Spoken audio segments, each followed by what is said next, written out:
After the greatness that was Link's Awakening, Nintendo was asked by Capcom if they could do the honors in making a Legend of Zelda 1 remake in the same style as Link's Awakening.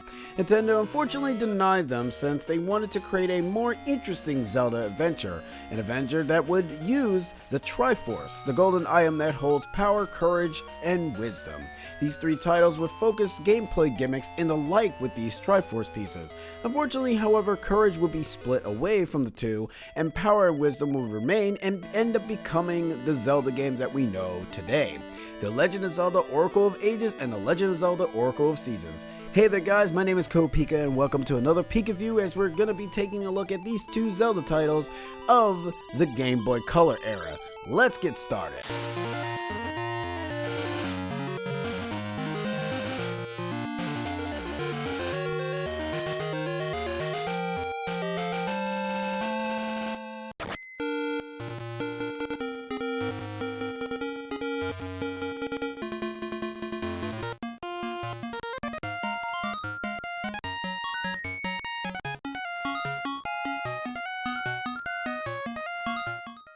The Oracle of Ages and Seasons takes Link on a journey thanks to the Triforce of Power transporting him into two worlds, Holodrum, the Land of Seasons that holds the Temple of Seasons, and the Oracle of Seasons, Din, and the city of Librania that holds a tall tower while also home to the Oracle of Ages, Nehru. These two maidens we are of course familiar with as they are the two of the goddesses that's part of the Triforce. Ferrari, who's known as the Oracle of Secrets, is also in the game, but she's mainly an NPC and not part of the main story of the two games. Both Din and Nehru are to be protected by both Link and Impa as they hold powers that the main villains want to harness. Din holds the power over seasons, while Nehru holds the power of time. The two main villains, Onyx, a general of darkness, and Varan, a dark fairy, are tasked by higher-ups to capture and cause havoc in both worlds. Once Onyx captures Din, he not only seals her away in a crystal, but also submerges the Temple of Seasons underground, causing Holodrum to have seasonal problems, while Varan uses Impa's body to get closer to Nehru and possesses her body to go back to the past in order to have Queen Ambi force her workers to build a black tower, which is to be used as a means to cause the Age of Darkness all over Librania. Link's job is to find the Maku Tree, the guardian deity that watches over the two worlds, and seek help from them as they tell Link to go to 8 dungeons, 16 in total, so that he can collect the essence in order for Link to obtain the seed, allowing him to tackle the final bosses. Once Link defeats both Onyx and Varan, Link at some point in his journey will encounter the real antagonist of the game, that is Twinrova. Twinrova's plan is to revive their master Ganon as they need to perform the Flame of the Dark ritual. Having both Onyx and Varan sacrifice themselves in order to lit both sorrow and destruction, they only need one final flame. Princess Zelda will visit both Holodrum or Librania and will be kidnapped by Twinrova, using her as the final piece in order to revive their master. Once Link has beaten both Onyx and Varan and helped the two of the oracles, they teleport Link to Twinrova in order to save the princess. Link has one final encounter with the two witches and they use themselves as a final piece in order to restore Ganon. Too bad he was not restored the right way, so he's just a mindless being. Once defeated, Link has saved both Holodrum and Librania, and that's how the journey ends with the two Oracle games, as Link ends up sailing and essentially ends up getting shipwrecked in Link's Awakening. But you know what, it doesn't really matter considering the fact that nobody actually knows what ends up happening to this Link unless you read the manga. But that's neither here or there. Now that we know the story, but what are the worlds like compared to Link's Awakening? Well, the top-down Zelda games are never too big and most of the time very limited on where you can go until you've, gotten an item from a dungeon. You still have your keys, you still have your puzzles to solve, but now you get 2 items unique to both games, one being the Rod of Seasons and the other being the Harp of Ages. The Rod of Seasons is used in the Oracle of Seasons as it means to control the weather around Holodrum. Thanks to Onyx submerging the temple, most of Holodrum has seasons that should not be. The main town you visit will change from winter, fall, spring, and summer. It's a good way to showcase how the game's seasons will impact the world of Holodrum, and you must head to a place called Subrosia to find the Temple of Seasons to obtain the 4 seasonal powers. Subrosia is a place where a new race called the Subrosians live. They're supposed to be like shy guys that live in a lava field underground. It's a nice place, but very small and can only be reached in limited areas. The main goal of Subrosia is of course the Temple of Seasons, but it's also housed some important locations such as the final temple of the game. Now, in Oracle of Ages, the Harp of Ages is used as a means to warp to the past or the present. There are a total of 3 songs. The first song you get only takes you to the past via a small stump, while the second song can only warp you back to the present if you're in the past, and the last song you get has the ability to transport you to past and present at will. With these songs, you will figure out ways to solve, change, or get to places you would never be able to get to. I do enjoy both gimmicks, but if I had to pick one, I do like the past and present gimmick more. I'm a sucker for the time travel stuff if it's end up being done right. Now, we do have dungeons in the game. How do they compare to Link's Awakening? Well, there are 16 in total, and this time around, there's not really much in between. But let's just say that Link's Awakenings are shorter dungeons in my opinion, and most of Ages and Seasons dungeons can stem from a lot of backtracking if it's your first time playing the game. I will say this, since both games are supposed to be part of the so-called Triforce trilogy, they have the dungeons be focused on certain gimmicks or styles. Ages focuses on puzzles a bit more, while Seasons have puzzles as well, but you more so solve puzzles more in Ages than you do in Seasons. Seasons has more enemies that not only fill up the room for most part, but also do more damage, channeling that Triforce of Power energy. The game you start out with doesn't really matter, as you need to end up beating both games to be able to actually complete the game fully. The reason why you must play both games is because in order to get to the final dungeon of the game, you need to be on the second quest of Ages or Seasons, and in order to do that, you must use the password you get for whichever game you beat first. I beated Seasons first, for example, so I end up basically getting the password from that game, and then you take that password to Ages by picking the secret option, plant the code in, and then you start the second quest on Ages. Now, the things that you get when you start the second quest are 4 hearts, a sword that's already in your inventory, and you get yourself a free shield. Now, throughout the quest, you will run into NPCs that would be in Seasons, such as the Subrosians being in Ages. But the reason why they are here is not for world building, but they are just NPCs that will give you hints on where to go in Seasons, so you can give them the secrets they told you. Now, this is probably going to be a little bit complicated, so I'm just going to explain this very easy as I can, or very simple, I should say. So let's take the ghosts here after the first dungeon that you beat in Ages. You talk with them, they proceed to give you an idea into where to go, you follow the instructions, and then you find the character. Give them the code you got from Ages, and then you'll proceed to do a little bit of a minigame. Once you finish that minigame, you will end up getting not only a reward, but you'll also get a code that you need to go ahead and implement to the Oracle of Secrets, Ferrari, who is inside the Maku tree.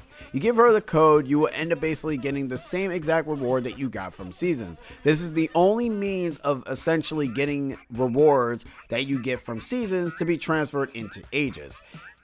That's not the only reason why you also want to do the whole linked adventure as well, but you also need to do this to go ahead and end up having Princess Zelda show up in the game. See, the thing is, Princess Zelda actually does not show up in any of the games if you end up starting just a normal quest. You have to start the linked quest to actually get her to show up. At some point in any of the stories, I assume, only Ages I only know this, I don't really know when it happens in Seasons, but at some point in Ages, she will end up getting kidnapped and you have to do a little bit of a Donkey Kong style minigame, and you end up basically saving her. After you save her, Zelda and Impa will be at Nehru's house in Ages.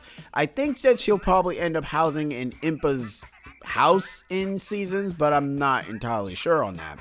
Anyway, after you beat the final boss, both Onyx or Varin, Twin Rova will have kidnapped Princess Zelda, and both oracles will essentially help Link get teleported into their stronghold. Once you get past a very easy puzzle, which you basically just do not end up going in the direction wherever their eyes are looking, you will find Princess Zelda. You then get teleported and proceed to tackle the final boss. As I stated before in the story, you fight Ganon, and that's how you will mostly get to him. Otherwise, if you never use the secret code in Ages or Seasons, you will simply beat Onyx and Varin and get the credits. The Link gimmick is pretty cool as it allows both worlds to basically coincide with each other. You have NPCs in Holodrum being Librania and vice versa. So it kind of ends up making the game feel a little bit more connected in that sort of way. Not a lot of Zelda games kind of do this, but it is pretty nice to go ahead and see NPCs interacting with one another. It's kind of cool, you know? But anyways, we got one more thing that we got to talk about. The inventory system is a little bit better, I will say, in this game. You still, unfortunately, still have to pause the game to be able to end up putting your A's and your B's. You also end up having gacha rings that are indeed literally gacha rings. See, throughout the game, you have the capabilities of obtaining gacha seeds. You plant them into soils, and then after a certain amount of time, you'll end up basically getting a gacha nut. You end up hitting the tree, you end up getting the gacha nut, and sometimes you might get a ring, and sometimes you might end up getting hearts. These rings can be appraised by a man inside the ring shop, and when he appraises them, there you can get like a different assortments of ring types. You can get ones that increases your attack, one that increases your defense, or some that are just cosmetics that ends up allowing you to change into a monster. What does that mean? Or what does it do? Absolutely nothing. It doesn't really do anything. It's very useless, if I have to admit. Now, the items that you will end up getting in both ages or seasons are kind of different in a sort of way. The Rock's Cape actually upgrades in seasons, while also the Magic Boomerang ends up becoming a thing in seasons as well. I feel seasons has a bit more item selections than ages, because most of the things that upgrades in ages is the switch hook, which just essentially becomes the long hook. Mermaid suit ends up becoming the upgrade from the flippers. And you also end up getting the power glove, which is already something we've seen in Link's Awakening, so it's not really that new. So the items that you kind of get in ages are a little bit weaker than the items you kind of get in seasons. And the thing is, when it comes to both seasons and ages, is that seasons is a little bit more straightforward, while ages is not. Overall, Oracle of Ages and Seasons feels like an expanded version of Link's Awakening, I find. It still refrains and retains the same style of the game. The dungeons still have you switch up items left and right, as I said, and the puzzles can be very hard and a little bit head scratchy. I will admit, some top-down puzzles I feel are a little bit harder than the 3D Zelda puzzles. I think the only time you needed to kind of figure out something was when the whole temple was a puzzle, aka the Water Temple in Ocarina of Time. Anyways, I do enjoy these two games. Seasons feels obviously more like a Zelda 1 remake that Capcom wanted to do, and it kind of ends up showcasing it, considering the fact that, like I said, Seasons doesn't really have a lot of story and it's more straightforward. And you can tell for that because of the fact that you kind of go from dungeon to dungeon to dungeon. While for Ages, it gives off more of a story-driven game, as the game does not go from dungeon to dungeon every single time. Sometimes you have to stop at some point and head for the castle that's in the past in Librania. Not to say Seasons does not do this as well, but at most you will be going from one dungeon to the next with some gaps in between. For example, you will have to help out some pirates to get to the other dungeon in Seasons, while in Ages, you kind of end up getting either shipwreck, have to help out the Zoras, you have to end up basically figuring out how to get to another island, and you got to do a bunch of things in Ages that kind of makes it a little bit different. And also, you can tell that there is a world that's being created here in Librania compared to Seasons, which you don't really have much going on. Yes, you have the pirates, but even the pirates don't really get their full story unless you have a linked adventure for Ages, where you find out that the pirate, who's the king of the pirates, is actually married to Queen Ambi from Ages. How does that work? I have no idea. How the hell does Link end up getting from Holodrum to Librania? Look, the Triforce transports him. I don't know how the two worlds coincide with each other. It doesn't make any sense because of the fact that it's impossible to actually get to Holodrum anyways. So I don't know. Who knows? Maybe a remake can actually fix that, where, you know, you kind of have like Holodrum over to like the left side or somewhere. I have no clue. All I do know is that maybe this game will get a remake. Maybe it won't. It would be pretty interesting to kind of see if Nintendo ever actually makes a remake of the game. They probably won't. I don't really see them having a reason to make a game that is more so like, you know, linked. There are a little bit of Capcom mechanics that's in the game. For one thing, the bosses are harder for the most part, and also the platforming is also kind of annoying. Legend of Zelda is not meant for platforming for the most part. I'm just gonna say that now. The older Zelda games, I should say. It's a good thing we haven't gotten to the point where Nintendo doesn't decide to make any of the future Zelda titles, such as like the Breath of the Wild style gameplay where you have platforming segments. We still don't have those. To be honest, it would be kind of neat to see how those kind of platform segments would be, even though Tears of the Kingdom kind of makes them very Trivial. That's besides the point. All I do know is that even though Nintendo wasn't able to make their Triforce Trilogy game with Courage in the mix, I will end up saying that at least Breath of the Wild, Age of Calamity, and Tears of the Kingdom kinda is like their sort of Triforce Trilogy.